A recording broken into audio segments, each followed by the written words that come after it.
Very good morning, children. Today we are going to continue your next chapter, chapter 11. The next topic that we are going to discuss about that is periscope. What is periscope? इससे previous videos में हमने image के बारे में बात किया था कि इमेज जो होता है वो कैसे वर्चुअल और रियल होता है और क्या क्या इसके कैरेक्टरिस्टिक्स होते हैं। तो आज हम बात करने वाले हैं पेरिस्कोप के बारे में, isn't it? Let us see. The periscope is a device which gives a higher view than a normal. Periscope एक प्रकार का ऐसा यंत्र है जिसके द्वारा हम नीचे ही बैठकर काफ़ी ऊंची चीज़ों के उस पार भी हम देख सकते हैं. By using a periscope, we can see the object on the other side of a high wall. यानी कि अगर काफ़ी ऊंची दीवार है तो दीवार के उस पार क्या चीज़ें हैं, क्या हो रहा है, that can be also seen from a periscope without having a climb or over wall. यानी बिना दीवार पर चढ़े हुए ही हम नीचे बैठकर ही उस पार की सारी चीज़ें को हम देख सकते हैं. A periscope can also be used to see over the heads of crowd. A soldier sitting in a trench and can observe the enemy's activity above the ground by using a periscope. यानी कि ground पे ही बैठकर एक सैनिक जो है अपने दुश्मनों की हरकतों पे नज़र रख सकता है. A submarine can see a ship over the surface of the sea. Submarine आपने देखा है बच्चों, सबमरीन जो होती है पनडुब्बी जो कि पानी के अंदर डूब के चलती है, तो ऑब्वियसली जब वो पानी के अंदर है तो बाहर की चीज़ों को कैसे देखेगी. इसके लिए आपने देखा होगा कि पनडुब्बी में से एक पाइप की तरह ऊपर निकला होता है, तो that is a kind of periscope. और उसके कारण ही लोग अंदर होते हुए भी ऊपर की चीज़ों को देख पाते हैं. Even though the submarine itself may be submerged underwater, a periscope is made by using two plane mirrors. तो पेरिस्कोप ऐसा यंत्र है जो कि दो प्लेन मिरर्स का यूज़ करके बनाया जाता है. We will now discuss the describe the construction and the working of simple periscope. तो किस प्रकार पेरिस्कोप बनाया जाता है और किस प्रकार इसका इस्तेमाल होता है. Let us see. The periscope consists of long tube T having two plane mirrors M1 and M2 fitted at the two ends. The two plane mirror are arranged in a such way that they are parallel. यानी कि जो दोनों mirror है वो बिल्कुल parallel स्थित रहते हैं वन अनदर, यानी वन एक दूसरे के. ठीक.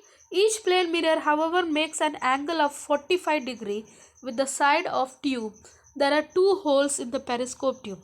यानी पेरिस्कोप ट्यूब में दो होल्स होते हैं, एक ऊपर की तरफ एक इधर.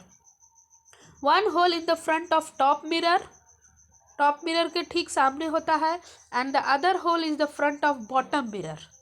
ठीक. We will now describe the working of a periscope. A periscope works on the reflection of light from the two plane mirror arranged parallel to one another.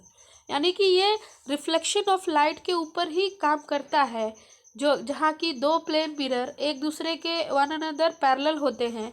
And the working of periscope will become clear from the following example. यानी कि अगर हम example यहाँ पे आप figure देखकर बच्चे जान सकते हैं कि किस प्रकार से पेरिस्कोप काम करता है. लेट अस सी. तो एक मिरर हमने यहाँ 45 डिग्री के एंगल पे लगाई है और दूसरी मिरर यहाँ पे 45 डिग्री के एंगल पे लगी हुई है, देख सकते हो बच्चों. और एक पतली सी ट्यूब है. अब ये बच्चा, ये यू कैन सी, ये बच्चा इस दीवार के इस पार है और नीचे है, और दीवार के उस पार ये that is an object that is tree. ठीक. अब हम यहाँ से क्या करेंगे, ये जो जब लाइट रेज इस पर पड़ती है तो ये जो ट्री का जो रिफ्लेक्शन है वो यहाँ बनता है, और ठीक वही रिफ्लेक्शन इस मिरर में हमें दिखाई देता है. जैसे कैसे हम चीज़ों को शीशे में देखते हैं तो वो चीज़ें हमें दिखाई, आसपास की चीज़ें भी दिखाई, ठीक वैसे ही जब यहाँ इसका जो इमेज है जब यहाँ बनता है तो उसका इमेज हम इस मिरर में देख पाते हैं. और इस प्रकार से पेरिस्कोप जो है हायर चीज़ों को, मतलब नॉर्मल होते हुए भी हाई चीज़ों को देख सकती है. I think you have understood children. The object to see, so the mirror M1 face the object and we look into the periscope from the bottom hole in front of lower mirror M2. ये बताने की ज़रूरत नहीं है, you have understand.